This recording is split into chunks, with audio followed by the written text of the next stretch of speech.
All sports, all plays. Yeah. All sports, all plays. All sports, all plays. 365, we making a plays. You talking the game, get you through the days. Great eye in the court, the dime in the lane. Variety, topics never the same. All presentation, sports information. Hitting the airways, taking the nation. All sport, all plays, like working your faces. Grace up the field, so tie the laces. All sports, all plays. Network. All sports, all plays. Network. We on top of our game. All sports, all plays. All sports, all plays.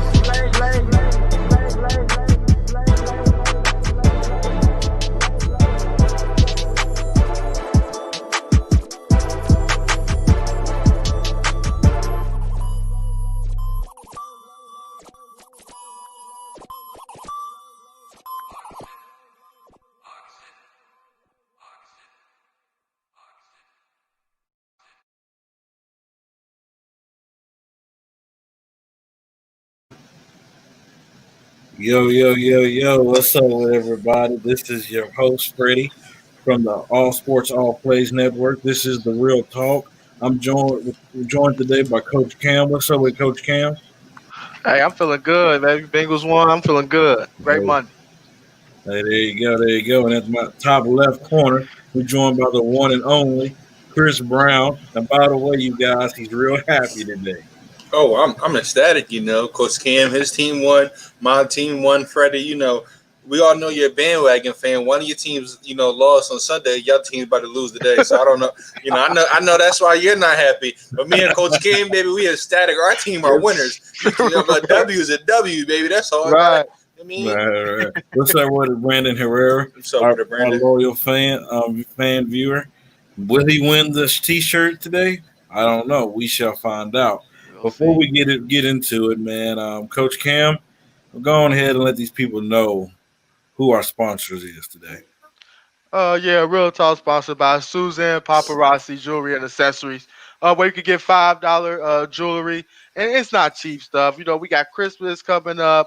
Shop for your lady here. You can get plenty of jewelry there. You can go on the website, www.paparazziaccessories.com. Use the code 160920 for your $5 jewelry. Man, hey, like he said, Christmas right around the corner.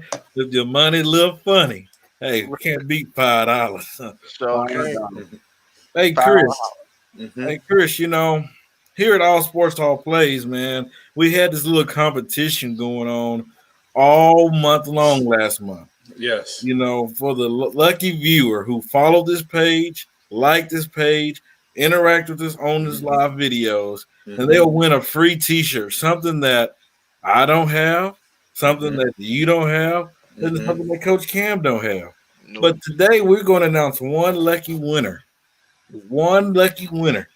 to get this T-shirt.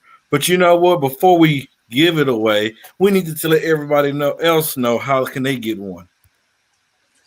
To get a T-shirt, look at those. First of all, look at the beautiful T-shirt. All Sports, All Plays Network. What a wonderful shirt. Message us on Facebook. $25 for that shirt plus shipping and handling. Just send us a message and you'll have your T-shirt, man. ASAP. All Sports, All Plays. We'll get it to you right away. All right. Before we get into next month's challenge, let's go ahead and give the lucky winner. Should we announce it? Huh? Yeah. Let's get it out the way. Wait. Before we go, we have somebody on the stream that already think it's his T-shirt. Brandon Herrera. He said, if I do win, I have my acceptance speech ready. Hey, we shall see if you're going to need it. Chris, go ahead and do the favors.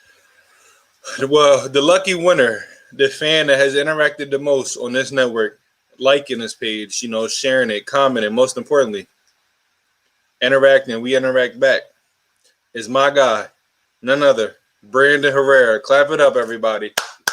Yeah, good job. Brandon Herrera, I just want to say thank you for commenting on the show, interacting with us, liking the content we put out. You're a loyal fan. So I thank you for that. So message us on this page. We'll, give each other's contact info. We'll get that shirt to you right away. Man, what a man. That's cool. Like, man, make me want to get Burner account, get it. Make you want to get a KD account and start commenting. Yeah. Man. Hey, it's gonna be that good quality T-shirt too. Like, yeah, well deserved. I mean, hey. So, with that being said, Chris, tell the folks how they can be the next lucky viewer. Well, for next month, to be like Brandon Herrera, like this page, like this video, leave a lot of comments, interact with us in the comment section. We interact with all the comments. Share this page. Be the viewer that's interacting with us the most, and you will win that beautiful T-shirt. And the best thing about it is, it's free 99. You can't pass up free, baby. Free 99. My 99. Hey, let's get it going, man. We got a wonderful show ahead of us. First topic of the day, let's go and jump in there. You know, with the NBA, you know, finished the season a few weeks ago, you know, and they're talking about starting back in December 22nd. You know, there are some players that might don't want to play. Could the NBA go into a lockout next year? What do you think, Chris? Well, I will say this. Just reading this article, I'll read to you what the quote says. Time is running out. The NBA, NBA, PA discussions details on a play-in tournament and scramble to reach a deal on pre-Christmas tip to spare $500 million plus in losses. There's a lockout. The NBA is going to lose out on so much money. And the reason why there's most likely, you know, and I think it actually might be a lockout is because you look at teams like the Lakers, you look at teams like the Heat, you know, two teams that, you know, were really deep in the playoffs. I mean, they were just playing a couple weeks ago, like you said. They might not have enough time, not even might not. They're not going to have enough time to get their body right to go on the full season. But on the other hand, while, you know, I don't really think it, you know, you look at teams like the Warriors, the Timberwolves, you know, teams that didn't even make it into the bubble. They haven't played since March. Almost a year they haven't played. These people are ready to play basketball. So, you know, I do like the NBA. They stick with each other. You know, if their brother makes a decision, they all stand by it. But right now, I don't know. I wouldn't be surprised if there's a lockout, but because there's a lot of teams that, you know, come, you know, December, they would have been played, you know, 4 or 5 plus months. I don't think there's going to be a lockout. I think the only teams that can really say I want more time deservingly are the Heat and the Los Angeles Lakers. All right, Coach Cam, what do you think? There's not going to be a lockout. He read the article, and that's what I was going to allude to. There's just too much money at stake. There's already been money lost, you know, from the previous season, having to miss all that time, having to go to the bubble. And now you talk about another possible $1 billion being missed, 500,000 to $1 billion. It's no way. It's no way. Because if you miss that money, now you got to talk about players got to lower their salary. I mean, it's a chain effect. And they're already, like, remember, the salary cap is not moving. It's probably dropping a little bit after the loss of the money they're getting. So players are losing money out of this as well. You cannot have a lockout, or you're talking about your, especially not your superstars, but your mid-tier players to your lower players will get hurt. And it's more of them than it is the stars. There will not be a lockout. Yeah, I definitely agree. You know, it just sucks that, you know, this year just, you know, overall affected everything differently. It affected, you know, way of life, sports, everything differently. And then, you know, by the way, the players, just 1 second, Chris, going to the bubble, you know, everybody know the main reason for them going to the bubble was to make sure, you know, they save their money. So if they did it then, I expect them to do it now. Chris, go ahead. Now, you know, what if LeBron, Anthony Davis, Jimmy Butler, Bam Adebayo, those guys say, I need more time. You know, I don't want to play until mid-January, early February. What if these top guys, these top superstars sit out? Then there's going to be a bubble. Because the NBA, 5 players are on their court. If you're talking about the top 15 guys in the NBA, the game will be saturated. A lot of teams will not be the same. And that's my only concern with teams like the Lakers and the Heat, because they just got done playing a couple weeks ago.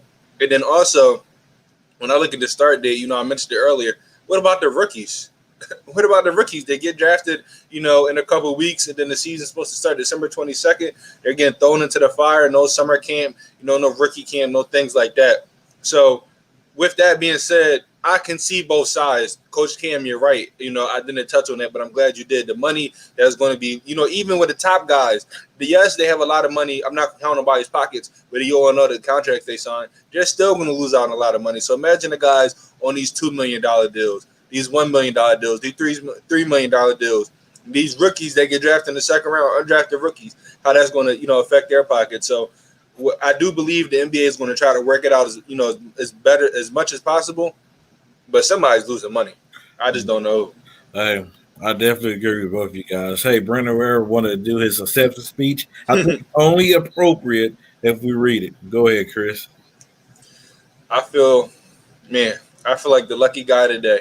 I would like to thank everyone that puts on the show. This shirt for everyone. With that said, as the first winner, I would like to share it with ASAP Team. You guys deserve the first t-shirt. So give it to the brains behind these shows and hanging proud. I just want to say thank you for saying that I deserve this show, because that's how I read this. I just want to say thank you to giving it to me. I appreciate you. I need it.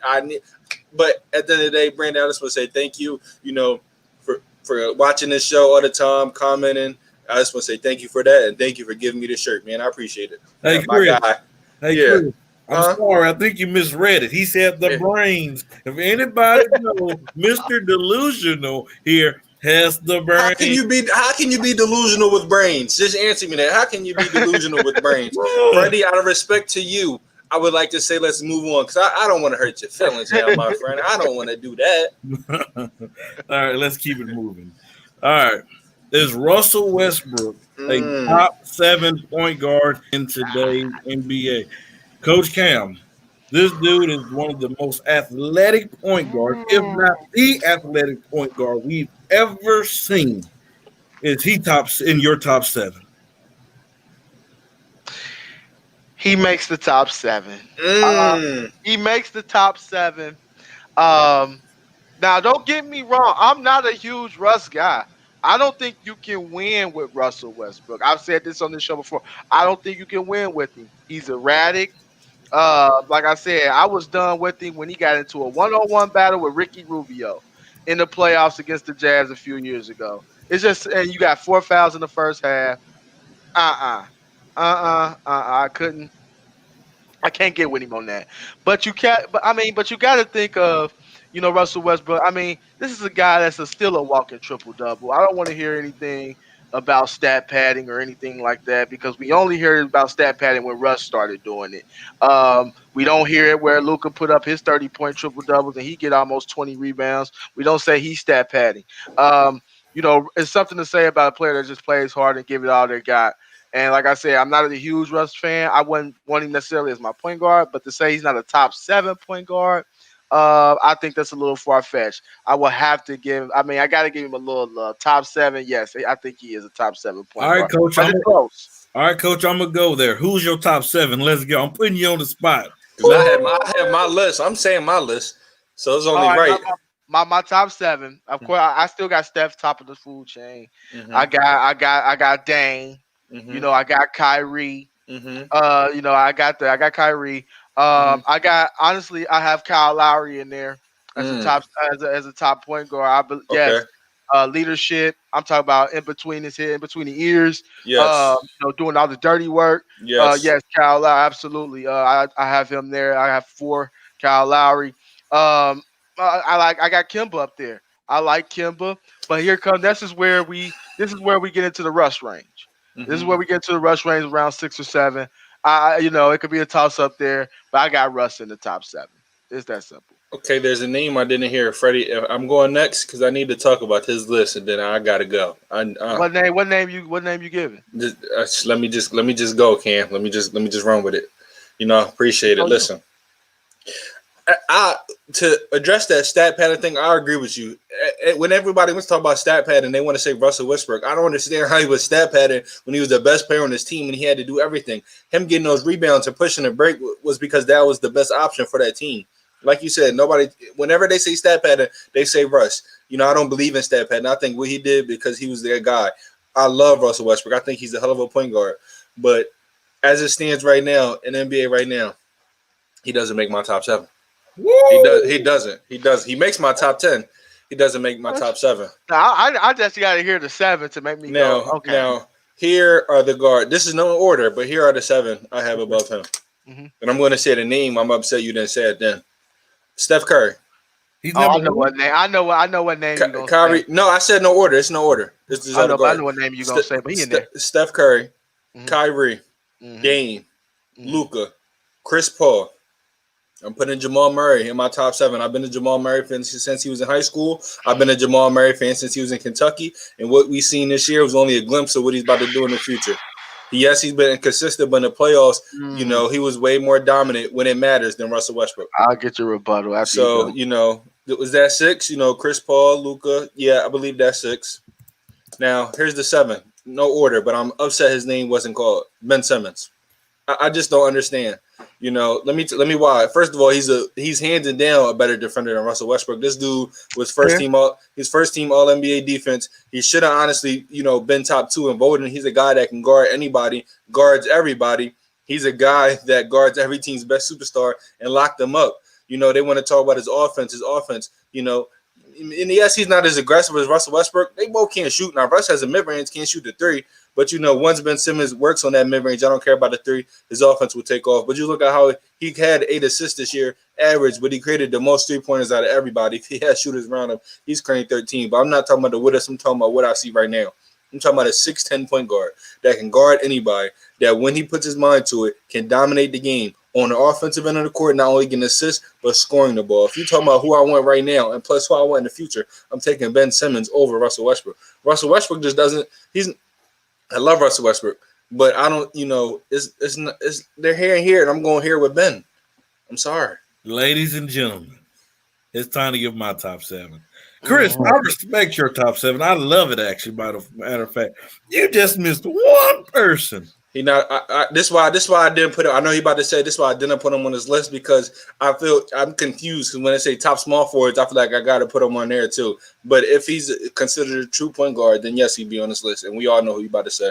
Well, but I don't know if I want to consider him a point guard. Well, he actually played the point guard position this year. He was listed as the point guard. That's true. So I'm not going. No order. Mm-hmm. Yeah. LeBron James. Mm-hmm. Ben Simmons. I agree with Chris. 100%. Man, I'm gonna let y'all go. Lockdown defender.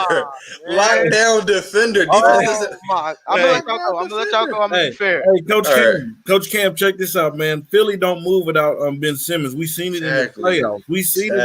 Man, y'all, they ain't moving. Period. But go ahead. We beat the Celtics 3-1 in the regular season. Dame Dollar. Y'all seen what that dude did in the last couple years. Y'all seen that, man. Mm-hmm. Yep. Steph Curry, he changed the game. Oh, yeah. He changed the game. No, you talk about a point guard with true leadership. CP3, let's give this man some love. We seen what he did at OKC. Yeah, y'all seen the percentage of them making the playoffs, and what did they do? Because of Chris Paul. Mm-hmm. And number 6. Let's give Luka some love. I mean, this is giving you a triple-double, giving you a 30-piece nugget with a triple-double. Mm-hmm. And number 7, this man can dance on you. Kyrie Irving. He can dance on you. He can get any move that he wants, when he wants, and however he wants. Mm-hmm. That's my top 7. So Russell Westbrook, he's top 10, but he's not top 7. Man. Cam, I gotta hear this. this. Okay, now first off, it's kind of like how you feel about LeBron, how I feel about Luka as far as playing point guard. Like, because he came in as like a shooting guard, as a 3. He wasn't necessarily. They had Dennis Smith. Right. They put they had Dennis Smith. They put him on the ball, and he does a lot of the ball handling duties like LeBron. So I didn't know if I put him up there because if so, Luka's definitely top 7. Now, but. I'm like I said, I got Russ as a top 7 point guard. I really do, and I understand what CP3 did for OKC, and that's no slight on him at all. And historically, he's one of the best point guards, top 10 point guards ever, all time. It's just for me what Russ can give you and the dynamic he gives you on every night. And you say I can't put Ben Simmons up there. And don't get me wrong, 6'10", he could be a matchup nightmare, but I get it. Defensively he's good. Great. But man, it's something to be said when you can't shoot the basketball. You're 100% right. I'm sorry. For me, especially in the playoffs, when you can't shoot the basketball, teams pack that paint and now you got Joel Embiid, and y'all both in the paint. Mm-hmm. That's the issue with the 76ers right now. Coach, you're missing the point. A point guard.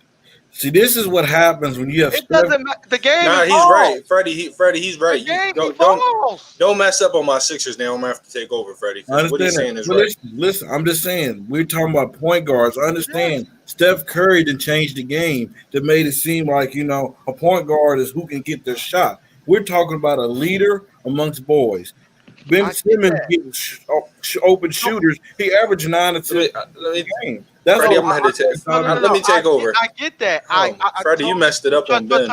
I totally understand what you mean as far as the point guard, setting people up, all that stuff. I understand. And it's not about him creating his own shot. It's about him just being willing to take a few to ease pressure off of Embiid. Once teams pack the paint on Embiid in the playoffs, and they'll have to, and you can play 5-on-4 on the defensive end. That's trouble in the half court, and that's where the playoff goes. That's where playoff basketball goes, is half court. And when you play 4-on-5, you in trouble. I got one last thing to say. Let's wrap it up. Freddie, you always messing up the takes on my team. This is why this is why I always want to go first. And I always want, because he always just messes up takes on my team. I don't mess up anything with the Packers or the Lakers, but he always messes up takes on my team. Now, yes, it's a top 7 point guard, but point guard is more than getting people involved. It's about how you affect the game. So if a point guard is better at affecting the game when it comes to scoring, they're still great. Dame Lillard, yes, he gets assists, but he's a great scorer. Steph Curry is a great scorer. Kyrie Irving's a great scorer. That's why on this list. Now, yes, Ben Simmons is a great passer, but this is why, and you said that they pack up the paint, which is going to be true, 100% true, but they did that to Russ in the playoffs, and you see he couldn't hit anything. Now, yes, Russ shoot threes, but he's not making them, and he's making them at an inconsistent rate. So, and you're 100% right what you're saying. It just ended off, my thoughts on him shooting. I think he does need to add a mid-range, not necessarily a three-point line, but a mid-range. But, wouldn't you think he'd be better if you watch the Sixers, when he goes into the paint, when you look at Giannis dunks on everybody. He always wants to dunk on everybody. Ben Simmons is 6'10", 240, 250. He's just as big as Giannis. And he goes to the paint, he does like fadeaway layups. He does, doing like that. Yeah, I think his game would be so much better if he went in the paint like Giannis and tried to dunk on everybody. Those 16, 17, to my mind, will go to 23, 24. But I do have to agree with you. In the playoffs, they are going to sag off. But in his mind, I think, first of all, he's still under 25. I just want to get out the way. Still under 25. This was year 3. A lot of players really, turn up, their year 4, year 5, they come into their own. So I just want to see the future. But I just want to say, regardless, Russell Westbrook is that dude. No, this is not no Russell Westbrook hate. For the people that hate on Russell Westbrook, y'all out your mind. First of all, he's a competitor. You got to respect that. Then off the court, he's an amazing person. But Russ is down in my top 7. And if he proves me wrong next year, I'm not hating. I'm just stating what I see right now. Hey, and I would like to add, we talk about Luka, we add LeBron James and Ben Simmons. I have James Harden ahead of Russell Westbrook right now. So you talking about point guards?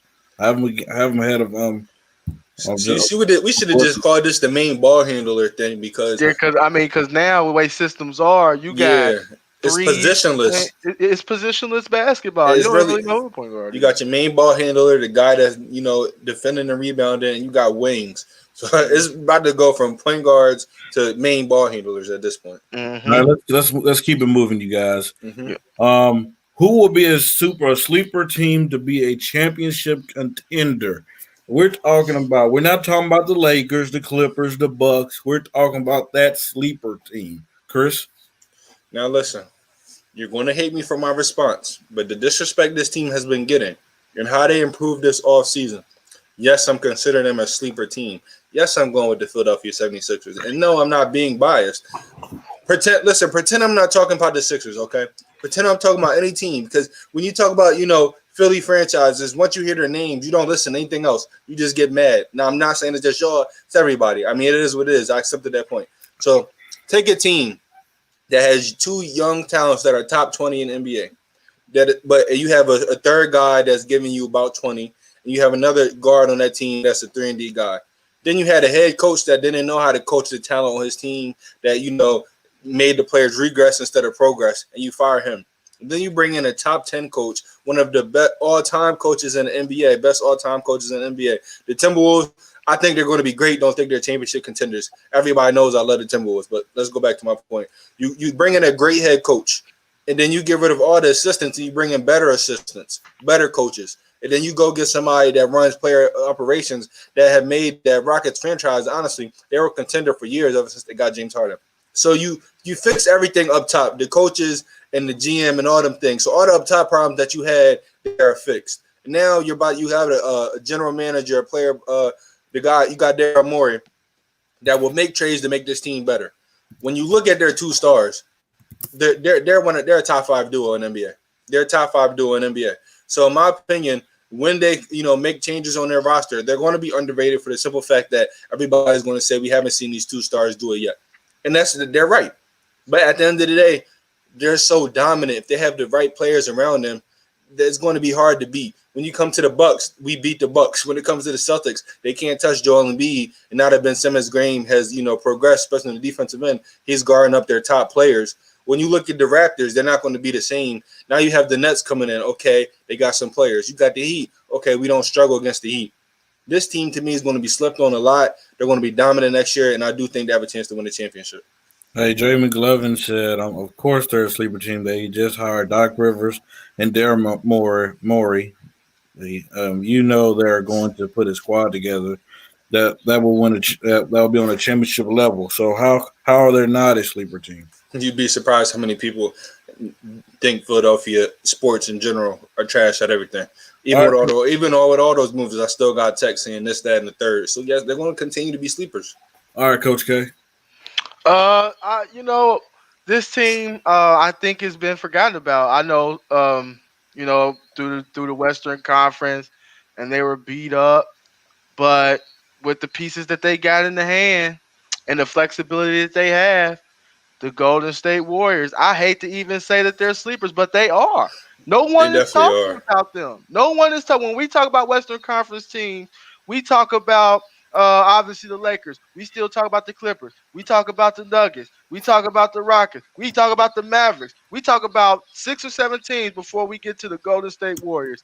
And we still have to remember that championship pedigree is coming back. Steph, Clay, Draymond. You got the number 2 pick, which they could trade for a ready-now player. And I really feel like with Clay and Steph, that opens up things for Andrew Wiggins like he had never seen before. Thank you. And people acting like Andrew Wiggins is this complete bust. When does a bust average 22 points a game? Thank you. And so I think you add that element. That's like Harrison Barnes on steroids. Times 8. Times 8. And you add a number 2 pick, which I'm starting to think they may keep it here and go Wiseman. And if so, that's solidified, and that gives them a rim runner and someone that could protect the rim, catch lobs while his rest of his game develops. I think the Warriors are in a prime position, a great position to be in the Western Conference Finals again, and you'll see their faces again. Man, good thing this topic's about sleepers, because what I'm about to pick, I don't know if you might be surprised. You guys might call me delusional like I always do. I'm going with the Portland Trailblazers. Why? This coach just said about Steph and Clay. I can say the same thing about Dame and CJ. You're talking about 2 point guards who can give you 30 any given night.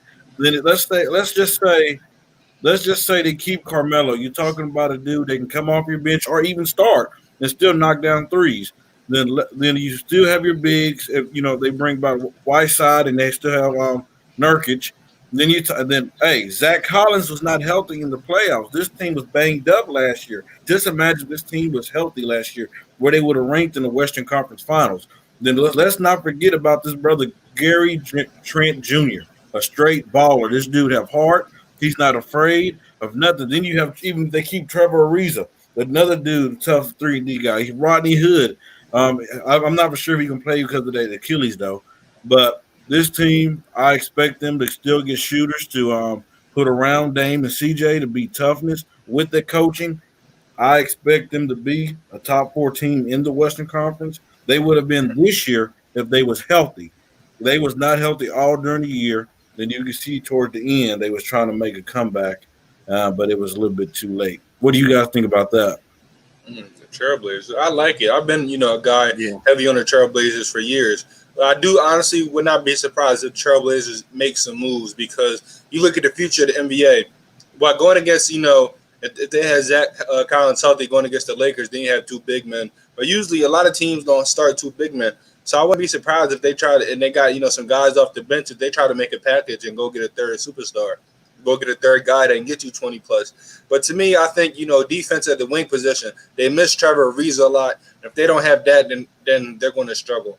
But about the Warriors, I'm finally glad that somebody has the right mindset to say, okay, Andrew Wiggins is not a bust. Like, when is somebody with that much potential that a bust? He's still giving you buckets. I wish he'd be more serious on the defensive end all the time, but I think the problem is he wasn't in a good culture, a good organization, and a good system. You're coming to Golden State, his game is about to flourish, and I've been saying this ever since they made this trade.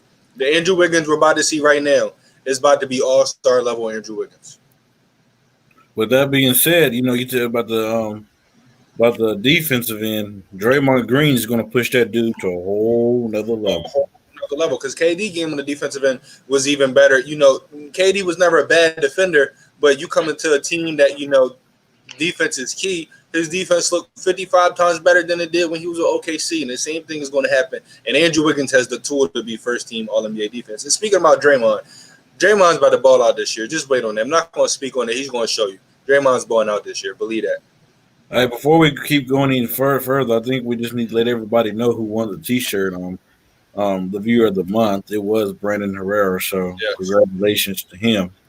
And also, Chris, let the fans know how they can win the T-shirt. We have more viewers come on. Listen, man, to win this T-shirt, comment on the shows. We engage with our comments. Comment on these shows. Like our page. Follow our page. Share our page. Share this right here. The more you interact, the higher chance you will get to win a free T-shirt. I'm talking about free 99. You cannot pass up free 99. Freddie, do you have a shirt behind you? Man, I don't even have a shirt at all. Neither do I, but our lovely viewers are going to get this shirt. Just interact with us, and it's all yours. Oh, can we talk about this comment? Ooh, I love that one. Lakers repeat. A little delusional. What if the Bucks move their MVP? Could that team be? What if the Bucks move their MVP? Could that team be put into the title? No, because if he, yes. Yeah, I see what he's asking. You look at teams that are going to make a good enough trade for him.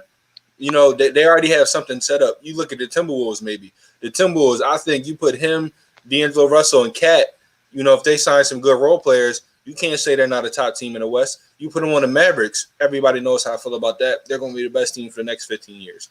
You put them on the Heat, though. I do feel like if you put them on the Heat, they're not going to work unless they give up Bam Adebayo. Those two guys cannot play together. They will not work together. Everybody wants to talk about Ben Simmons and Joel Embiid, but at least Ben Simmons is a guard that can handle the ball. You're talking about Giannis that's not really a ball handler. And Bam, yes, he can, handle the ball in the half court, but he's not a true ball handler. Those guys are not going to work. So anybody to me that trades for him, they're going to be a team trying to win now. And, that's all. I wish he would stay there, but he just so he can lose to my team and we, can clown him. That's all. Man, let's keep it moving to the next topic. We're going to talk about a team who had high expectations, who everybody was choosing to win the championship, but they had one piece that did not show up in the playoffs, and his name, they call him Playoff P. So, should the Clippers trade Paul George? We know what he did in the regular season. We know what he did in the playoffs. We know what he did against the Nuggets. And with that being said, Chris, should they trade Paul George? I'm going to be 100% honest. When they made this trade, I was playing PS4. We were ironically playing 2K, one of my friends from high school. And, I seen they just got Kawhi. And I was seeing all these things. I'm like, oh, they're about to get another superstar. And they end up getting Paul George. And when I look at what they gave up for him, I said they gave up too much for a guy that hasn't, shown his value in the playoffs since 2012, 2013, before that injury. So I do believe they gave up too much. And so with that being said, I do believe they should trade Paul George. You look at where they can move him to. They can honestly, you look at the Brooklyn Nets. The Brooklyn Nets, they have Spencer Dinwiddie. They have Karis LeVert. They have two big men. They have Joe Harris. They have a lot of pieces they can move that would be beneficial for both sides. I mean, if the Clippers can get, either a Spencer Dinwiddie or LeVert, one of their big men, and maybe another role player for Paul George and add a pick, why not take that?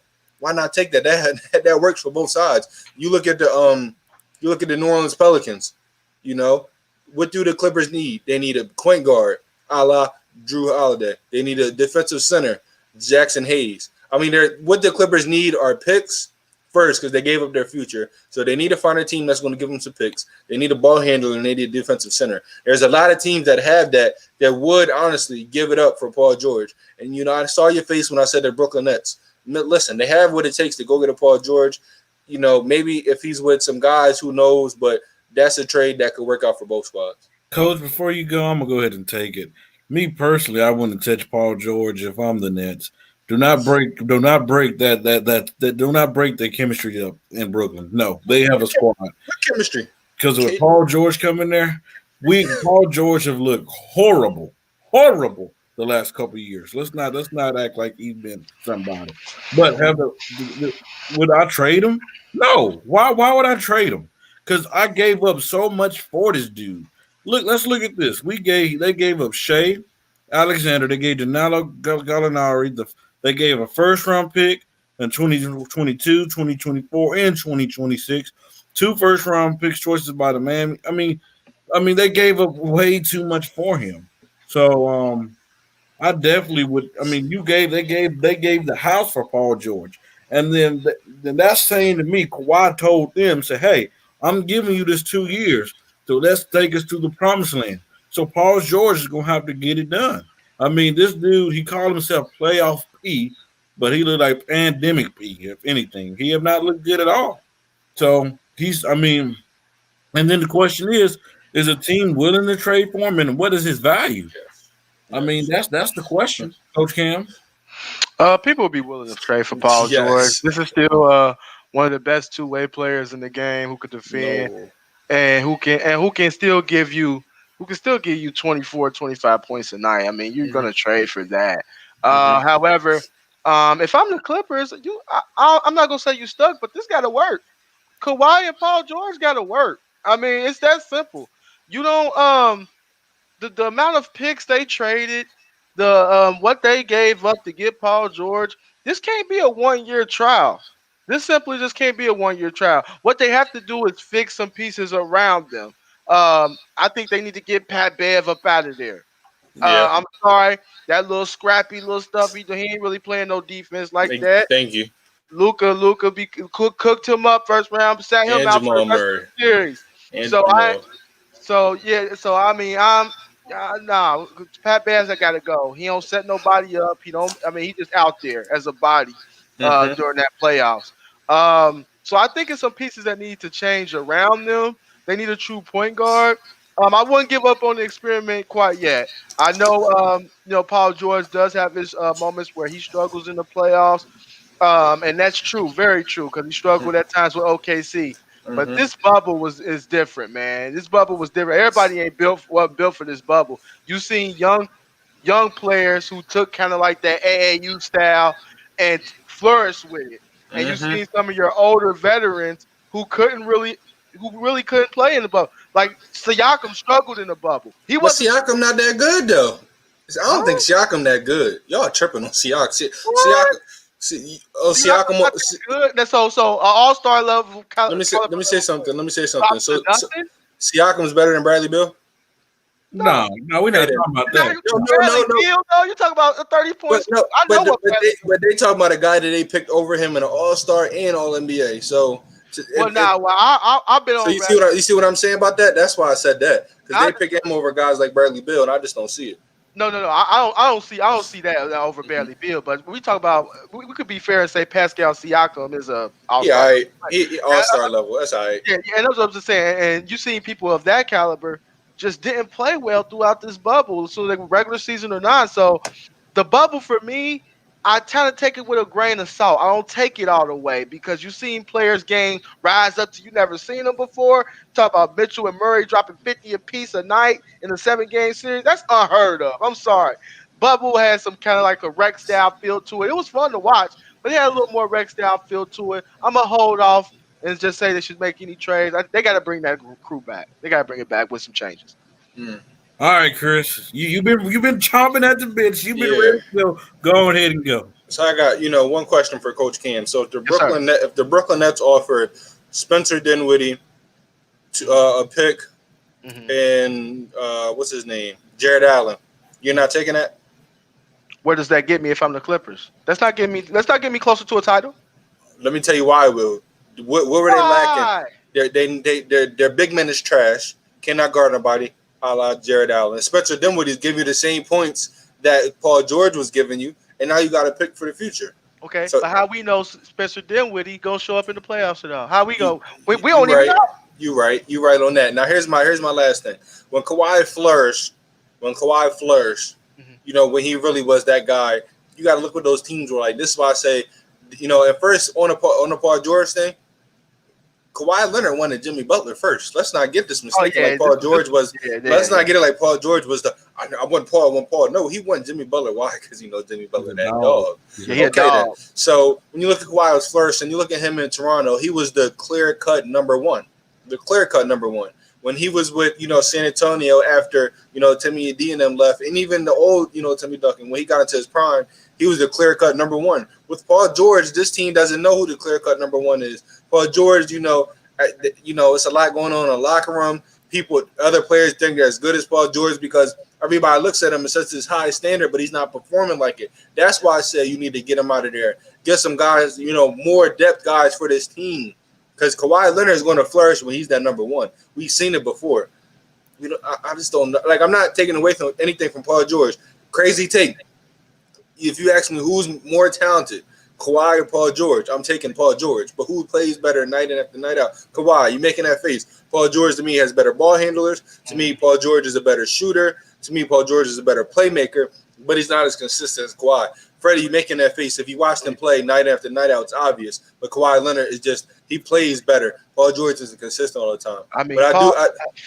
Paul's a dog. That's why I'm so upset he's playing like this. I hate it too because when he was in Indiana doing what he was doing against the Heat, that wasn't no facade. That was really him. So I don't understand what I'm seeing right now because you see in the regular season he really does his thing, and even in the playoffs he has some bad moments, but don't act like he had a bad game every single game. We've seen him take over sometimes in these playoffs and really give you buckets, but the bad games outweigh the good. So I'm really a Paul George fan, but I don't know how long he's going to be able to help this Clippers team right now and in the future. So if they have a good trade to get rid of Paul George, to me, you got to take it. Jrue Holiday, they give you Jrue Holiday and picks, you got to take it. I will say this: if I'm the Brooklyn Nets and you want Spencer Dinwiddie and Jared Allen in that pick, I won't take that trade at all. Like, why would I do that? Like, why would I bring a dude in a situation where, I mean, I guess it can make sense on this terms. I'm just not thinking about it. Maybe if you're Brooklyn, you're worried and kind of concerned if Kevin Durant's not that dude. Maybe you can bring in a dude that can give you. That's not why. Hey, that's not that. The why I said that is because they're missing that wing defender. Paul George offense isn't always there, but he is he's above average defender. He's all NBA caliber defender, and I think they need that. But at the end of the day, I would just say this: we can all agree on Paul George has to play better in the playoffs consistently. All right, well, let's read some comments before we go to the next topics. I would just like to say, let's say Larry Rice, Kendall Loon. Thank you guys for watching. You guys must have heard Chris call you guys out and say, hey, if you want that free T-shirt, comment, like the page, follow the page. We got to talk about these two comments right here, Freddie. Hey, I'm about to get to it right now. All right, Jay McLevin said, well, Paul George never shows up in the playoffs, so that's something there. Larry Rice, something new. Yeah, Larry Rice says Clippers need a true point guard and a big man that can space the floor. Kendall said he had a good point guard whenever he won someone who could spread the ball. We got to talk about those two. What do y'all feel on that? I truly believe, yes, he needs a good point guard. Coach Cam said it. Pat Beverly is overrated. He's a guy that talks too much. His play doesn't show it. They say he's all NBA defense, but Jamal Murray gave him buckets. Jamal Murray gave him 40 in the closeout. What's going on? Luka was giving him buckets. He made him want to sit out. Dame gives him buckets. This is a dude that everybody drops 40 and 40 plus on him. So I understand the hype about him. I do think they need a true point guard, and I do think you talking about a center that can space it. There's not a lot of what they need is a center that can defend, and off the bench somebody that can stretch the floor. They need a defensive rebounder type of center if they want to be successful. But I think we can all agree that they do need a true point guard for them to move on, because Paul George and Kawhi Leonard aren't guys that create offense for others. It's not them. I hate to say it, they're trying to get my Rondo. Rondo would be a fool to go over there, but it'll be a perfect fit for him and them. But he'd be a fool to choose them over the Lakers. Rondo's so crazy, he might do it. He done won one with the Celtics. He said, let me win one with the rival Lakers. And you know what? Let me go across town and try to win. That's what type of cat Rondo reminds me of. And I love Rondo. All right, let's keep it moving, you guys. Okay. Nate the Great's giving us an update on game update. Giants are winning 14-6. So with Tom Brady going against the Giants, like I promise you, if Tom Brady, that is crazy. Just to foreshadow things, if they lose this game, this list, some things we're gonna talk about later is gonna have to change. Yeah, for real. It's gonna have to change. Big time. All right. He said if they can get him, they got to get Rondo. Yeah, they do need a Rondo. All right, let's keep it moving. All right, what NBA player will have the most trade rumors around them? I'm talking about what player, because these top contender teams are going to have to bring in some type of player to come help them. Mm-hmm. Who will it be? Chris, I see you shaking your head. I see you ready for it. Hey, give the people what they want, man. Listen, for everybody out there saying my Sixers are going to trade away Ben Simmons and Joel Embiid, you're talking to yourself. Everybody around this organization knows those two guys are not going anywhere. So nip that in the bud. Giannis, he's going to have a lot of trade talk around him. I don't see it happening. Bradley Beal, everybody wants to say, oh, the Wizards are have you seen John Wall? John Wall has been injured the past 2 years. He's not been trashed, but John Wall was playing. He was still playing with an injury. He was a top 10 point guard. If you ask me John Wall versus Westbrook, that's all I got to say. So Bradley Beal and John Wall love each other on and off the court. Now that John Wall is healthy, he's not going to go anywhere. So kill the Bradley Beal talk. The guy that's going to have the most talk around him and that most likely will be traded, I see a comment like Rice, it's not going to be Bradley Beal. It's going to be Drew Holiday. And here's why I think it's going to be Drew Holiday. His asking price right now is going to be so high. This is a guy that if he goes to a team, he can take them from a contender to a favorite. This is a guy that can guard multiple positions. This is a guy that's a two-way. He's really the most underrated player in the game. It's not close. They talk about defense and Pat Beverly, but every single superstar says defense Drew Holiday. He's a guy that guard 1 through 4. He'll guard a 5 even. This dude, defense is impeccable, whatever that word is. Y'all know what I'm trying to say. Thank you. His offense is great too. Not only can he play on ball, but he can play off ball. He can create offense for others and he can create his own shot. This dude is a beast. And you look at the Pelicans right now, they're not winning the championship in the next year or the year after. I think they're going to maybe have a chance to be in the playoffs, but they're still missing some pieces. So if I'm them, if a team's offering me, some quality young guys and some good picks, I'm taking that deal. Because you got to understand when Drew Holiday is a free agent, he might leave. He might just go to a contender team. So right now, I think his trade, value might be the highest it's ever been. And to me, if I'm the Pelicans, I love Drew Holiday, what he did for that organization, how great he's been. But at the end of the day, it is a business. And at the end of the day, my Sixers need to go ahead and bring Drew Holiday back home. So I don't understand why we traded him away. And I was so depressed when we did that. But I'm just kidding. I think, you look at the Nets, they could use the Drew Holiday. The Clippers could use the Drew Holiday. The Lakers even. He's a guy that's going to make a team 10 times better. So to me, Drew Holiday has the most trade talk around him. It will get traded. All right, Coach. I can agree with you on Drew Holiday there. You forgot to add my Mavs are taking too. You think so? My Mavs were taking. I like that because he can't play off ball. I like that. Yeah, he can defend that wing. That's nasty. We're definitely taking. That's nasty. But outside of Drew Holiday, I think a player who's going to who wants out and who I think we're gonna hear a lot of trader talk around draft time when we start pick up is Victor Oladipo.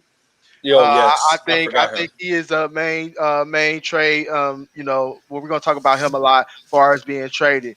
I know that Victor was coming back off of injury, but this is still a player that can, create his own shot, can get you 20 points a night, can defend, on the other end as well. And it's just a athlete on the wings that can help several teams. I know if it's a 1-year rental, he could possibly help my Mavs. I've mentioned that. I would take Victor Oladipo for a rental for 1 year and then get Giannis the next in free agency, hopefully. But I would definitely take Victor. But you're gonna hear a lot of people trying to get him because I'm hearing that the Heat want him possibly and other pieces. So it's gonna be interesting. But I got Victor Oladipo. You're gonna hear his name be a lot in trade talks. All right. I definitely agree with both of you guys. We got to remember, like Chris said, Giannis, Bradley Beal, there'll always be talks. I don't see neither team trading them this offseason. I think Bradley Beal is going to give the Washington want to give it another shot with a John Wall coming back to see what they can do. Then maybe next year, Victor Oladipo, Bradley Beal, Chris Paul. There's a report that I forgot about Chris Paul. Yes. Chris Paul. Rumor that he wants to be in New York or LA. Me personally, I don't want to trade for Chris Paul for the Lakers just because of the money that he makes. Because he makes too much money, hurt the cap. Y'all need him. Huh? I'm sorry to cut you off. Go ahead. I'll rebuttal. I apologize. Yeah, so you do have those teams. Chris Paul. And we'll just have to see. And do not be surprised if the Pistons trade Blake Griffin as well. Can I speak on that? Yeah, go ahead. Talking about the Pistons trading Blake Griffin. Let's not forget Derrick Rose is still out there. And for people to talk about how they talk about Derrick Rose, it pisses me off. Just because he's not the MVP caliber, Derrick Rose still, honestly, you look at his stats, he's performing better than a lot of these All-Stars. He still gives you 18 to 20 and 5 assists. But just because it is his MVP numbers, they say he's not the same player. Derrick Rose is still doing his thing. But the media makes it seem like he's still not a good player. They want to say, oh, vintage D Rose. No, he just is finally healthy off those 2 knee injuries he had back to back to back. So you talking about Blake Griffin. Oh, Derrick Rose, I forgot to mention him.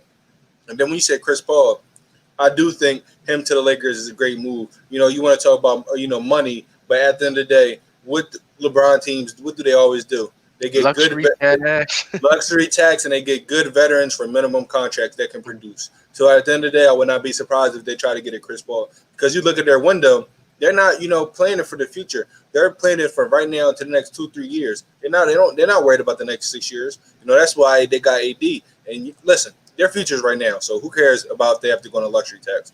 And then Chris Paul to New York. Now, when I look at the Knicks, they've been bad for forever. They haven't won since the 70s. They went to the finals in the 90s, couldn't do anything. Early 2000s, they messed up that team with Melo, even with Marbury. But honestly, what they are missing right now is a point guard. They've been drafting wings and signing power forwards and center. To be honest, if you put Chris Paul in New York and you make some decent moves, I'm not saying they're going to be the best team, but in the Eastern Conference, that AFC is for anybody. So who knows? That's all. You look at it. I think the 7 seeds to me. You got the teams. I think. Well, honestly, they're going to be this. Everybody knows who the 7th seed. If you know basketball, you know who the top 7 is going to be. But that AFC is a race for anybody. So you put them on the Knicks, they might be able to make it. All right, let's read some of these comments. Brandon Herrera said, "What is your honest value for the top pick? Does it have more value to keep it or move it?" Can we address this, please? Yeah. Let's go ahead and go, Chris. Listen, if I'm the Timberwolves, like I told you, don't be surprised if you get Devin Booker. And, I know, Coach Cam feelings about this, and please, address them after this if you want. But I do believe you put 3 guys that want to play together, that they all been in losing situations, and they want to win. And it's not like they were losing because of them. They were the only thing making those teams actually somewhat competitive. So if you put all those guys in a situation together and you put a good team around them, I think, that's worth trading it. But if you're talking about who to draft, I know I've been saying LaMelo, but I think it's going to be closer now than ever. I know Anthony Edwards was a stud, but, there's been a lot of talks that are, I don't know why teams are surprised how good he is. I don't understand. To me, he showed his upside is. He showed he has the scoring ability of, all the best ones in the league. I was just questioning, how competitive he will be on the defensive end. But you got to understand, in NBA, everybody flips the switch on the defensive end, especially if they show you potential. So don't be surprised if they draft one of those 2. If they draft Wiseman, do not be a Timberwolves fan no more. They do not be a Timberwolves fan. Did you guys see Heisman don't even want to go to Timberwolves? I wouldn't either. Why would you put Karl Anthony Towns? Why would you put 2 big men together? You want us both to fail? Come on now, don't do that, Timberwolves. If you're not going to take the pick, draft for Devin Booker, get those 3 stars together, and you talking about future. Yes. All right, then Kendall, he said that Andre Drummond to the Celtics. Yes. We said on this show that's what Boston is missing, a big man. Oh, that was. Yes. Man, Andre Drummond to the Boston Celtics. Man, I'm saying book it for Boston. Depending on what they give up, and I'm not seeing them give up Kimba, Brown, or Tatum.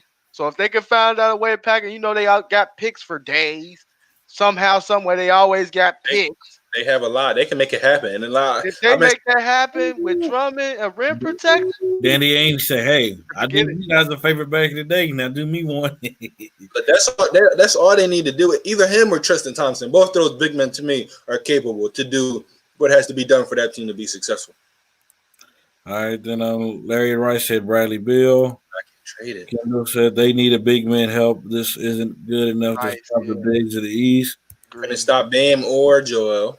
Larry Rice said Holiday gave Dame their work in the playoffs. Oh, yeah, he did. They was trapping him. No, we can't disrespect Dame. They was trapping this dude a lot. Full court pressing on double teams. Kendall said victory to the Mavs. I'll take it. Nate's giving the update 14-9 Giants. Oh, here they go. Here go the Giants sliding off. Brandon Harris said, let's talk about not winning. The Wolves have not won yet. Have won more than the Wolves. Kendall said Warriors getting James Wiseman, the big man that they need. And then Brandon said, Chris, that take for the Wolves. Wolves, I like the Wolves, man. I like the future for them. Only if they need to let me be the GM. Because if I was the GM, this team would have won a championship already. Thank you, If I was the GM, they would have won a championship already. Front office is horrible. Good show, guys. Keep grinding. The Nathan Gray said Rudy Gobert. They'd have to give up too much. They'd have to give up too much. I don't think they would want to do that. Yeah, and to me, Rudy Gobert. Listen, this is why I don't have Rudy Gobert in my top 3 centers. When I think about on the defensive end, you look at, this is why I say Bam is the best defensive center. Bam can switch on to a guard or a forward and be comfortable guarding them. You do a switch with Rudy Gobert, and he's cooked. He's a rim protector, but in this day and age, there's a lot of switching going on, and he's not a center for that. All right, let's keep it going, you guys. Yes, we talking about the Warriors. Man, did you guys see what Kevin Durant said on the boardroom? Did you listen to that?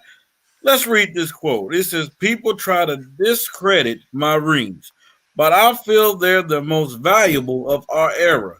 People argue LeBron is the GOAT, but I beat him in 2 finals.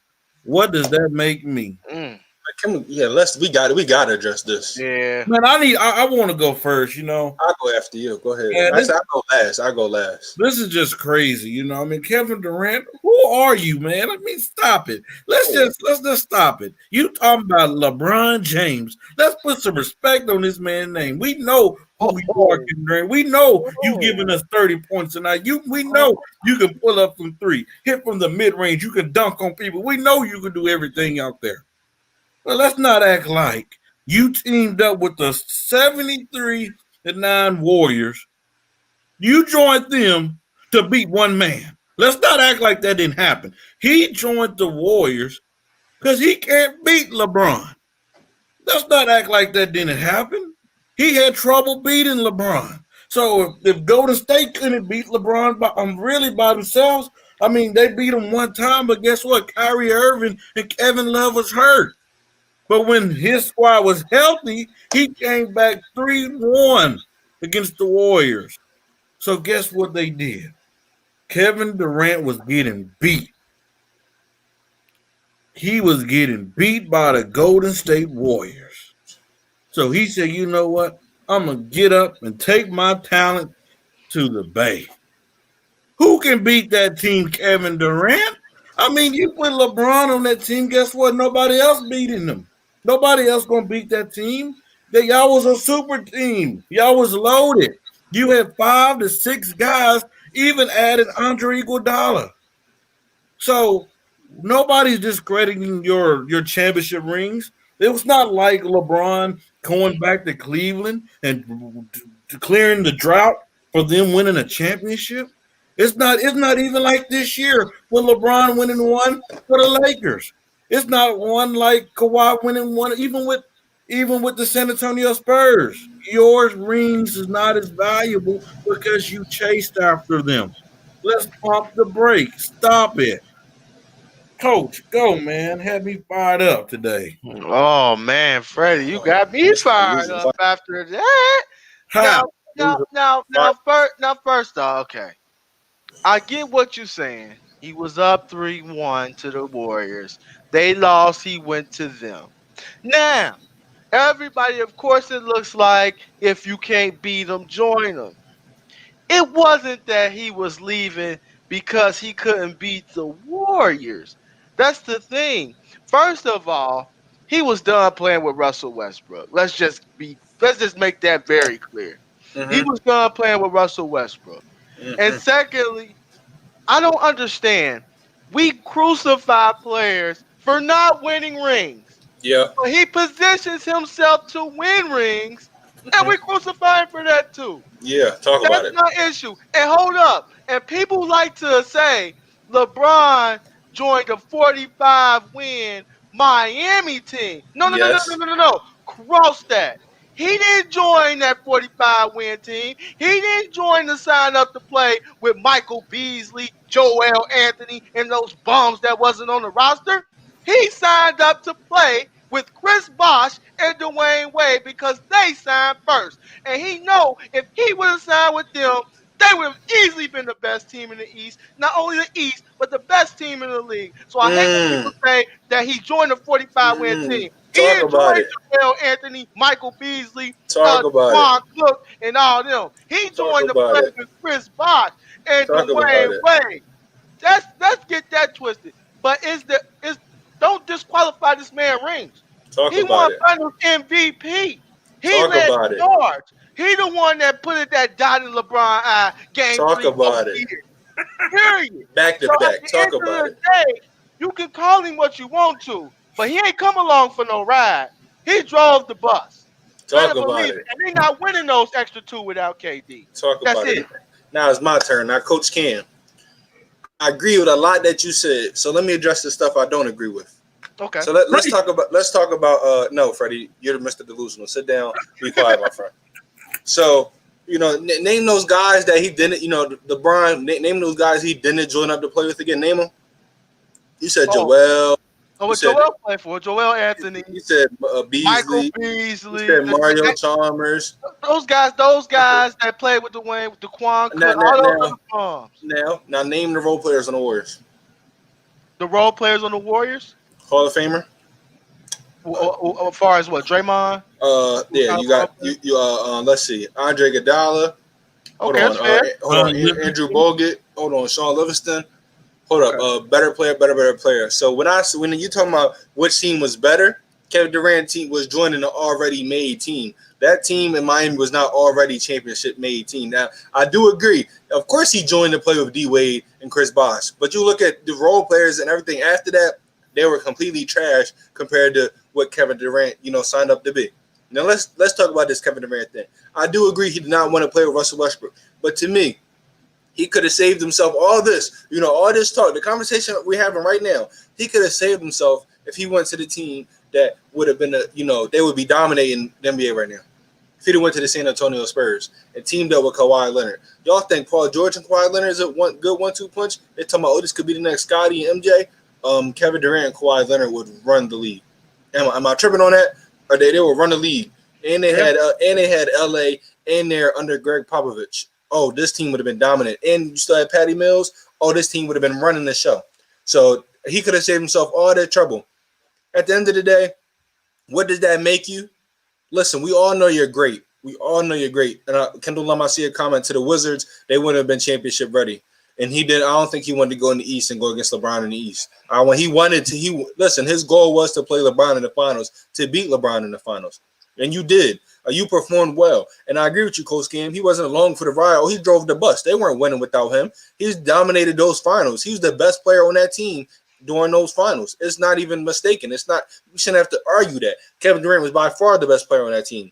Kevin Durant was, before the injury happened last season, if he won a championship dominated like that, I wouldn't be mad if somebody said, he's the best player in the league. I wouldn't, because he's shown it for the past 3 years. So Kevin Durant, what does that make you? You're still a great player. But at the end of the day, to get to the championship against LeBron, you had to join an already stacked team. And I'm not taking, I already think he's great, but I'm not mad for people using that argument. You joined the best team in the NBA. So, of course, it's going to be easy to you. Now, you LeBron went at it, but, it's not a one-on-one match. It's team versus team. Your team was better than his team. So, he dropped 51, and his team couldn't get it done. Why? He's not playing with the caliber players you are. Now, Freddie, for you to say, oh, who are you, Kevin Durant? That's why I call you Mr. Delusional. Put respect on Kevin Durant's name. Kevin Durant, to me, is the best scorer to ever touch the NBA court. 7 foot that can score everywhere. Oh, you shaking your head like he didn't do his thing against the Cavs and LeBron. It's not like he played bad at all. Kevin Durant always does his thing against LeBron, always. Yes, I understand he joined a championship team. I understand all that, and I'm agreeing with you on that. He had to join a great team just to get there. But when he got there, he's the reason why they won. And I understand that his team is better than LeBron's. But at the end of the day, you need to put more respect on Kevin Durant's name. No, Kevin Durant, you're not the GOAT. But, yes, you're a great player, one of the greatest of all time. And I like how these young guys are saying he's their GOAT because he's a guy that can get buckets on anybody. New generation GOAT. Chris, not being disrespectful at all, because we all know Kevin Durant can give you 30 to 35 points easily. You said, who is Kevin? You said, who are you? That's disrespectful. You had to say, you greater than to say that why you're not in the GOAT conversation. You haven't done anything. You got a point. 2 Finals MVPs, 2 Finals MVPs. It was easy. The ride was easy. Hold on, Freddie. I have to cut you off because which coach Cam said was the best point that we're all missing. Everybody wants to judge people off championships. Right or wrong, they judge Charles Barkley. Charles Barkley is a great, Karl Malone, great, but they judge you off championships at the end of the day. In any sport, AI, they judge them off championships at the end of the day. When you're getting all this scrutiny from the media that you have to win a championship to be great. You have to win a championship to be great. You have to win a championship to be great. LeBron heard it, Shaq heard it, all the greats heard it. You have to win a championship if you want to be considered great. So I understand why he wanted to leave and go to a better team. Like I said, I wish it was the Spurs. But if you're making that face. A better team, Chris, he was up 3-1 against the Warriors. And they folded. They had to leave. What do you mean? I get that. But which team is the better team? The Warriors were by far a better team with a better system, with a better coach. Like, you're making that face. Yes, you were up 3-1. But that doesn't always make you the better team. That doesn't always make you the better team just because you're up 3-1. We've seen upsets happen. That doesn't always make you the better team. At the end of the day, the Warriors were by far a better team than that Thunder squad, by far. So I understand how you feel. But at the end of the day, when you're judged off winning a championship, I'm talking about us getting punched in this. You're not good to win a championship. You can have all these scoring titles, but you're not good to win a championship. You can have this MVP, but you're not good until you win a championship. At some point in time, it gets tired. So, and I can see now, I still don't agree with the decision. I do think it was a whack decision, but you can see why he did it. Why did LeBron leave? They told this man, you're not good until you win a championship. And his team did not, then this is why he left, because his GM didn't make that team any better. They stayed stagnant. They didn't hire the right head coach. So that's why he left, because they told this man, you're not good enough until you win. And that team wasn't good enough to win. The Thunder, him and Russell Westbrook, they were clashing. Russell Westbrook was by far trying to take over as a one, taking 30-plus shots. That's not what Kevin Durant needs. That system wasn't good. So he wanted to leave. So I understand he made some people call it a snake. I just call it, a whack decision by going to the best team in the NBA. But you got to understand why he did it, Freddie. And you disrespected him by saying, who is he? That was the weakest move made by. It was the weakest move. But why? Why did he have to make it? Because everybody in the media that talks about him, Freddie, I agree with you. Yes, they were up 3-1. But at the end of the day, when you're in his position, when you've been dominating the league since you stepped into it, and everybody is telling you you're not good until you win a championship. You're not good until you win a championship. When you've been dominating the league, at some point in time, you want to shut him up. And that's why he did it. And at the end of the day, you got to respect that. If you're being judged by winning the championship, and even though you've been dominating this entire league, everybody in this league, you gave them all buckets, but you're not judged on that. You're judged on, team success. But I'm the player doing what I got to do. But you're judged on team success, then you got to see why he made that move. Yeah, well, and before I know we got to move on. I know we got to move on. But and it's just a prime example. We talk about the greatest power forwards ever. You never hear Karl Malone's name pop up. Never. When you say who the greatest power forward, and he got the numbers for it. All of them. You hear Timmy D. You hear KG. You hear Dirk. We skip right over Malone. We skip right over Barkley. Why? And Chris Webber. Why?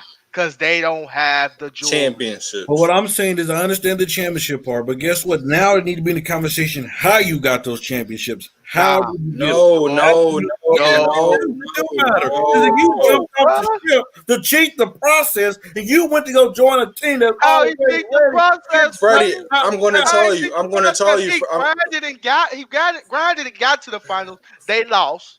All right, they was young. The GM decided, you know what? We don't want to pay James Harden. We're gonna pay Ibaka instead. Trade James Harden. You got cats like Kendrick Perkins up in there. Trash. Come on, man. They ain't have no roster. They was lucky to even be up 3-1 on them. No, Freddie, you're missing the point. Listen, what you just said, you're going to be judged now on how you win a championship. I'm sorry. You know I'm a LeBron fan. You know you love LeBron, Mr. Delusional. If you can say that argument about Kevin Durant, then you cannot deny the fact if somebody makes that argument about LeBron, bro. So, all right, can we move on, please? Because we're not going to go nowhere because you're missing the point. All day. We need to have a part 2 topic about this, man. That's fine. I ain't done. All right, let's keep it moving, gentlemen. What is the biggest takeaway from week 8? Man, I'll get this one started. Mine wasn't really football related.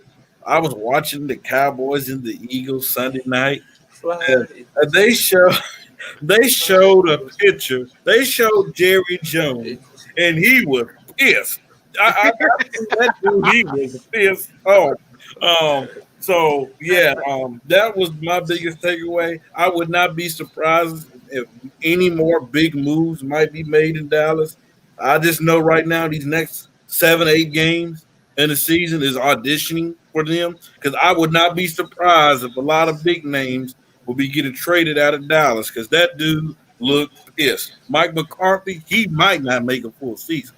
He might not make a full season as a coach out there. I'm just saying to all you Cowboy fans, but I love it. Keep going. I love it. But that dude was pissed off. All right, go ahead, Coach Cam. My biggest takeaway from week 8 is my Cincinnati Bengals, man. I'm sorry, man. We beat a very good Tennessee Titans team.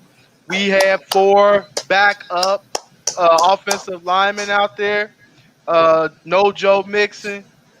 Joe Burrow did his thing. Joe Burrow did his thing. And it goes to show you really, man, if we can improve our defense and not give up those late scores in games to lose the game, that 2-5-1 record could easily be like a 6-2 or at least a 5-3 at minimum.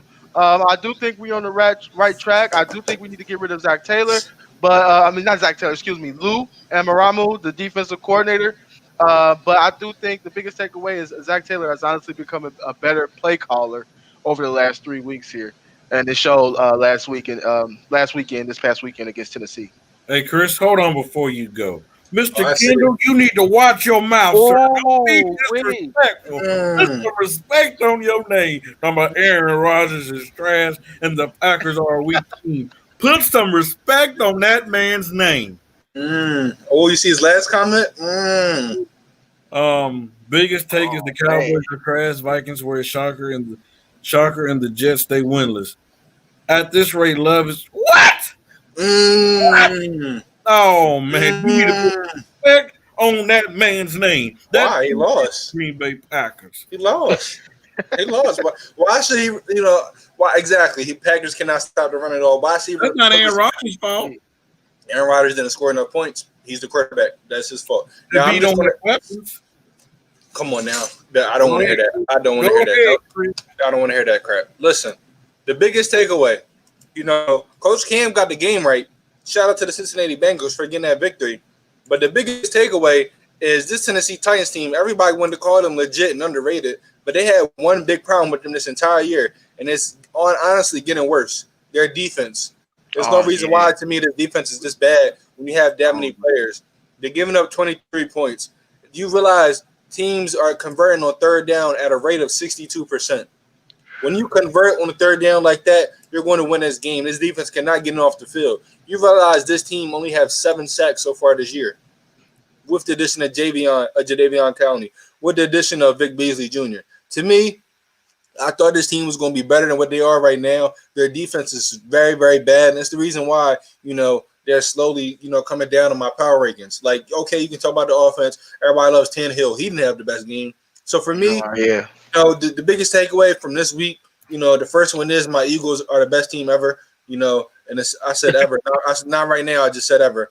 And yes, I did call them underrated. I did.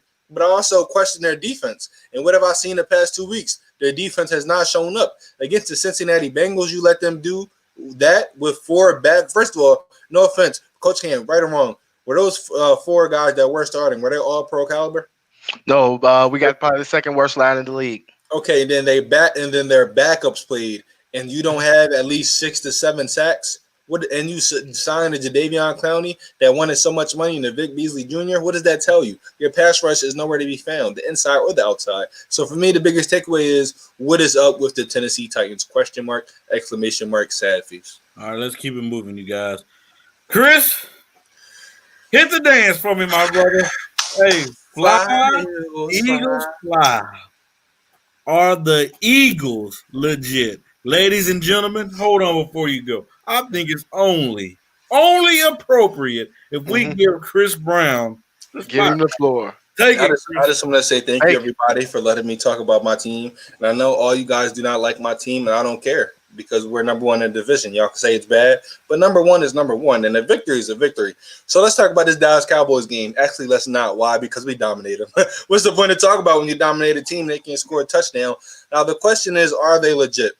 And, let's address some things. The reason why a lot of people don't believe in them is Carson Wentz. And I cannot, try to say anything because I kind of agree with you. Carson Wentz is throwing way too many turnovers. I know he's getting sacked a lot. I know he's getting hit 15 times a game. But at the end of the day, those turnovers are all on him, except for that, blitz on that 4th down, those 2 interceptions. In the Cowboys game, I'll just say a stat. Out of the passes, he threw 20-plus yards, 2 of them, and he only threw 4. 2 of them were interceptions. What does that tell you? This dude just throws the ball up. He needs to work on his turnovers. But you look at this team, their offense was entirely injured this entire year so far. When you have no offense, when you have 4 Pro Bowl offensive linemen taking out your lineup, something's bad is going to happen. Then when their backup is taking out the lineup, something bad is going to happen. When you have all your starting receivers not playing no more, something bad is going to happen. When you have both your tight ends suddenly injured, something bad is going to happen. When you're starting running back with no, quality, no backup that stepped up so far. Boston Scott did last game, but before that, he didn't. Something bad is going to happen. So when this team is fully healthy, yes, they're going to be legit. Why? Because you look at their defense. We're number 1 in sacks right now. I don't care what you say, who they play, because a lot of good teams play bad teams, got a lot of sacks, but nobody wants to say something. They only want to say stats don't mean nothing unless the Eagles, right? Okay, then. Number 1 in sacks. We're creating turnovers. Our defense is legit. Our run defense and pass defense is legit. The question is the offense. But if you mean to tell me after a bye, then we go against the Giants, then we have the Browns, and we're going to start picking up pace. We play the Packers, that's a W. We play the Saints, that's a W. We play the Seahawks, that's a W. You make that face, your Packers team can't stop nobody. You cannot stop anything. We had one of the best run offenses in the game before Miles Sanders was hurt.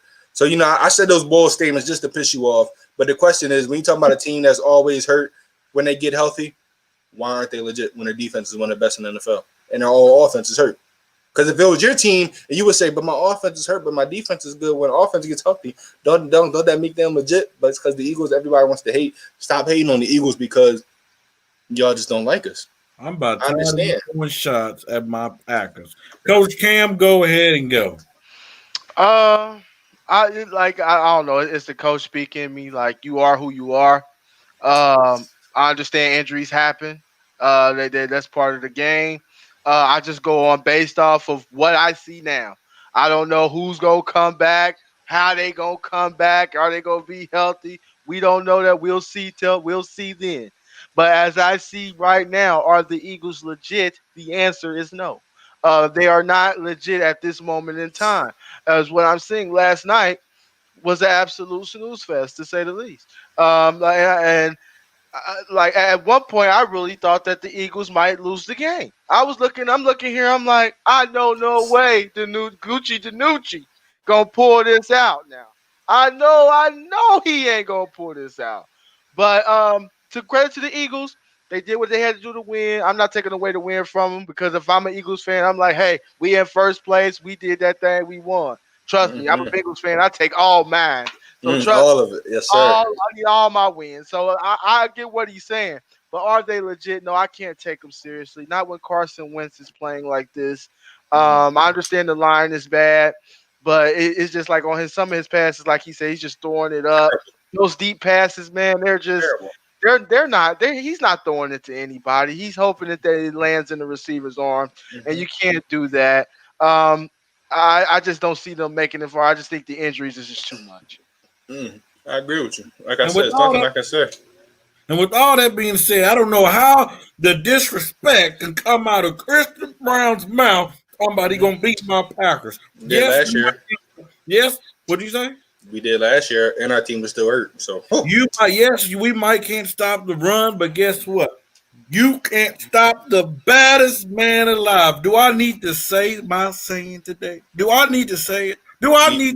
We beat him last year in Lambeau with everybody still hurt. So you ask me if I'm worried, I'm not.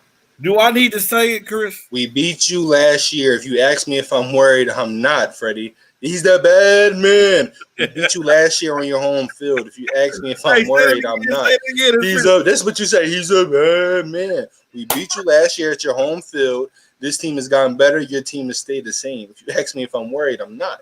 You need to be worried because when Aaron Rodgers touched the field, you don't know what that man can do. That's all I got to say. He lost this week. And just to say something, everybody knows the problem with this team is offense, not defense. That's why at the end of the day, defense wins games. And I'm going to believe in this defense because you look at all the top teams we played. You know, the Ravens, we shut them down in the second half. They got lucky with good field position. Why? Because the offense played bad. Same thing with the Steelers. Same thing with every game. The offense is the reason why we lose. It's not the defense. So when you have a good defense, then you have faith in your team. That's all. You got that right. Hey, Kendall, you're right. Rodgers need more weapons. And don't get me started on that draft. Don't get me started. He need more weapons. They need to get a wide receiver before the trade deadline's over. But let's not forget, honestly, I thought this game should have been Sunday Night Football instead of the Cowboys and the Eagles. Let's not forget we had a game yesterday, a game with the Baltimore Ravens. Let's talk about it. Pittsburgh Steelers. Yeah, we got to talk about it. Let's talk about it. Woo-hoo. Did the Steelers win or did the Ravens lose this game? Coach, go ahead and give it to us, man. Man, look, I hate both of these jokers, but listen, the Steelers won the game. You can't say that that the Ravens gave it to them or the Ravens lost it. Steelers do what they do, man. They don't turn the ball over, and they turn you over, and that's how they win their games. Because Ben Roethlisberger was struggling early. He was struggling in that first half. But you know what? He didn't turn it over while he was struggling. On the other hand, Lamar throwing pick sixes, he fumbling, and things like that. And that's what the difference was in the ball game. The Steelers took care of the football. It's that simple. If you look at the game, the Ravens ran for 265 yards. I mean, the Ravens ran for 265. So it wasn't like that they couldn't run the ball. I've seen all these Ravens fans saying, keep running the ball. You want to run the ball more than 47 times?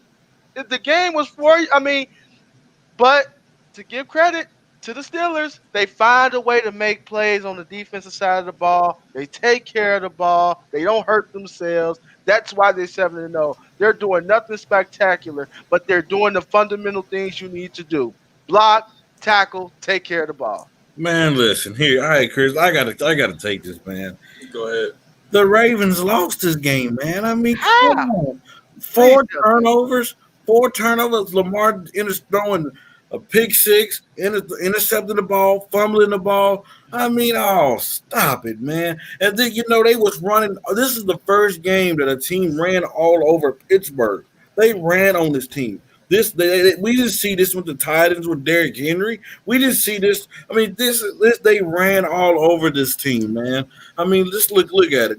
Just the first half, even with the turnovers, the Ravens still had the lead in the game. What did they do the second half? The first play was a pass. Why are you throwing the football, coach? You see the running game is working. Y'all think this dude didn't I say last week that if the Ravens is going to have to win this game, Lamar Jackson is going to have to be able to throw the football. And guess what? We seen that he still cannot, under pressure, he cannot make big throws. Is it because of him, or is it because maybe they don't have enough weapons? We seen Hollywood tweet after the game. What did he say? Something on I'm not. This is not the exact quote, but he said use your weapons in a way. So the Ravens lost this game. You cannot expect to win games when you have 4 turnovers. You just can't, Chris. Now, before I answer this, Mr. Delusional, aka Freddie Henderson, touched on some points, but he didn't elaborate for you guys. So I'm going to elaborate it because Coach Game is right. The defense did of the Steelers. I mean, at the end of the day, the turnovers, credit to them. Credit to them. Their offense couldn't do anything up, So let me just talk about this game. Yes, the Ravens lost the game. The Steelers did not win this game, but let me explain to you why. You look at 14. Oh, no, I want to say 14. Let's see. 21 of the Steelers' total points all came off of Lamar's turnovers. Their offense, wasn't able to do anything. You talking about the pick six in the beginning of the game. You talking about another interception that gave him field position, and another interception that gave him field position. And like this, you say he had 4. He really had 5. He threw an interception to Joe Hayden. They said it didn't count back in the day when they're looking at film right now. That counts as an interception. Mm-hmm. At the end of the day, this Baltimore's team flat out dominated the Steelers the entire game. It was all Baltimore. It wasn't even close. I was watching the game with my grandfather. It was Baltimore the entire way, and it wasn't even close. The only reason the Steelers sniffed the end zone was because of Lamar Jackson's bad quarterback play. So with that being said, Lamar has to play better. Hollywood Brown says you need to use your weapons, but your weapons not getting open. In the offense, you're going against this great pass rush, and you have they had 2 offensive linemen go down. Their star tackle that they just paid $100-some million, he's out for the year in the guard. So when that happens, and you have receivers that can only get open by going down the field, what do you expect? That's why I like Des Bryant. He's a guy that can, do the slants, get you the routes right in front of your face. Hollywood Brown's not a guy that's going to go over across the middle. So Hollywood, I understand you're a fast, explosive guy, but you can't hit fast and explosive plays against the defense that's in your quarterback's face every second. But to Lamar's point, Lamar is the reason why the Steelers lost this game. Nobody else. Lamar had 5 turnovers. Lamar was throwing bad passes. It wasn't even like the defense. He threw it right into defense's hands. Right into defense's hands. You look into the one start the second half. The tight end was double teamed. You had the fullback right underneath. They wasn't even worried about the fullback. You had somebody underneath the tight end, over top the tight end. There was no way for you to get the ball right there, and he still forced it. So to me, I want Lamar has to, make better quarterback decisions, but he needs more weapons. But at the end of the day, the Ravens lost this game. The Steelers, I'm not convinced because how bad they play on the offensive end. And the defense, they weren't really, yes, they had that nice fourth quarter stop. But you look at it, they were dominated the entire game. Take away Lamar's touchdown, turnovers, the interceptions, the fumbles, and you'd say, oh, Baltimore dominated them. So, Steelers didn't do too much for me to convince them, but I'm not taking anything away from them. They're only undefeated team for a reason. They weren't clutch enough to win it at the end. Big Men didn't turn the ball over to his credit, so you have to give them credit for that. But at the end of the day, it's not like this team did anything special to win this game. All right, you guys, listen. What you got one last thing to say, Coach? No, I'm about to say, me being a Bengals fan, I watched the Steelers for years. They never do anything special to win games. They've been winning games like this for as long as I've been alive. I understand you can say if Lamar didn't throw the inners, but it's like Pittsburgh, they still made the plays. They caught the interception. Yeah, and credit to them. Those fumbles, strip credit sacks. to them.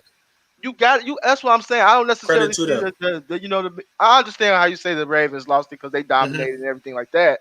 But the Steelers made plays. They made the plays and they capitalized on it. And that's what you got to give credit to. Let me be clear. It's all credit to the Steelers because that defense is the best defense. But I'm glad that you see my point. Baltimore dominated them.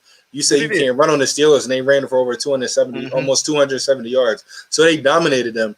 But those turnovers are turnovers top quarterbacks aren't making. They're not throwing it to double team tight ends. They're not trying to force anything. They have pocket awareness. So that's why my conclusion is that they lost this game.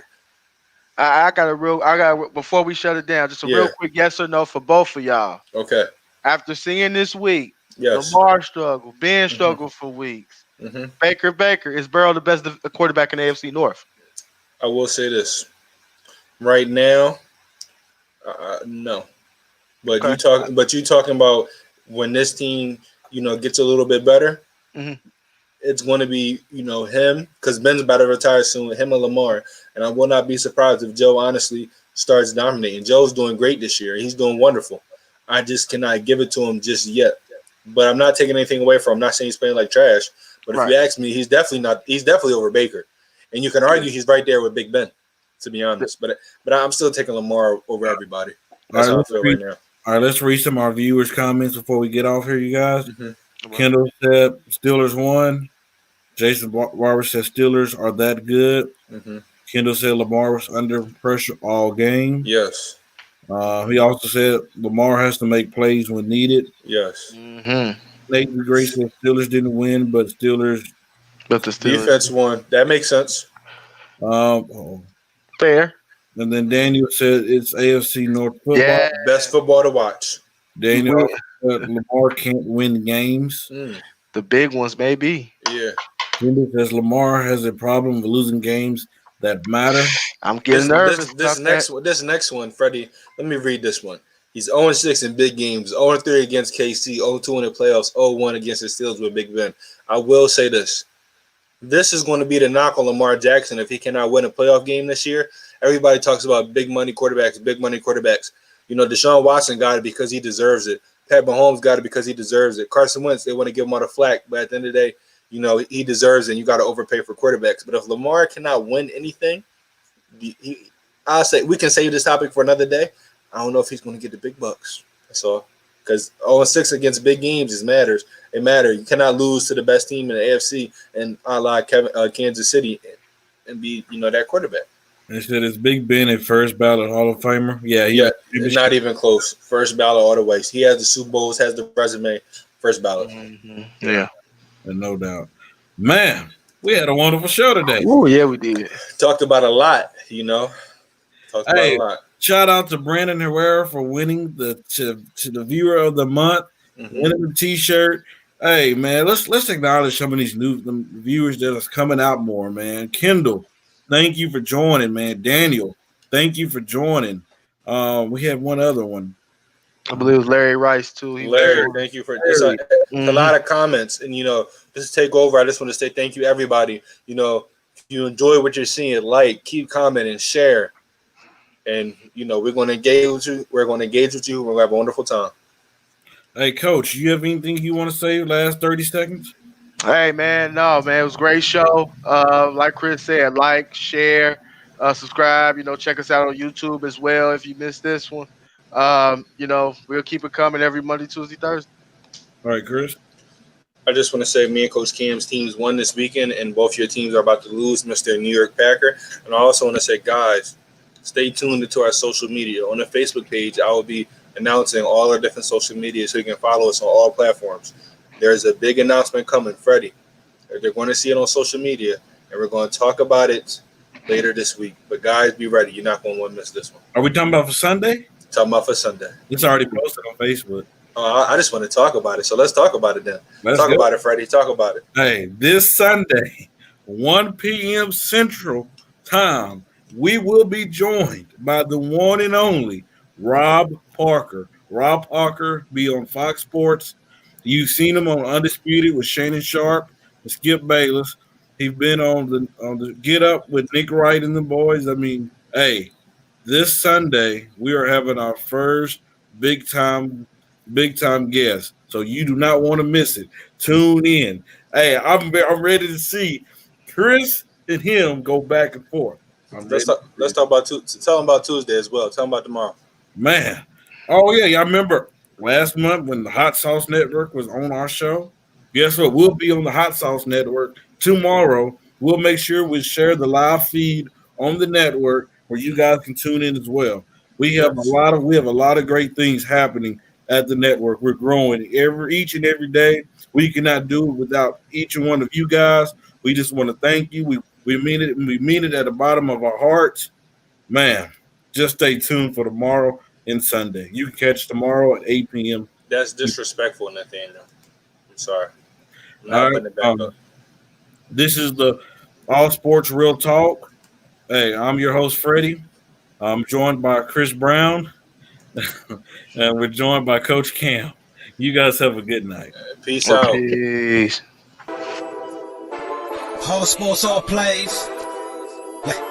All sports, all plays. All sports, all plays. 365, we making the plays. You talking the game, get you through the days. We're high in the court, the dime in the lane. Variety topics never the same. All presentation, sports information. In the airways, taking the nation. All sport, all plays, like working your faces. Grace up the field, so time for laces. All sports, all plays. Network. All sports, all plays. Network. We on top of our game.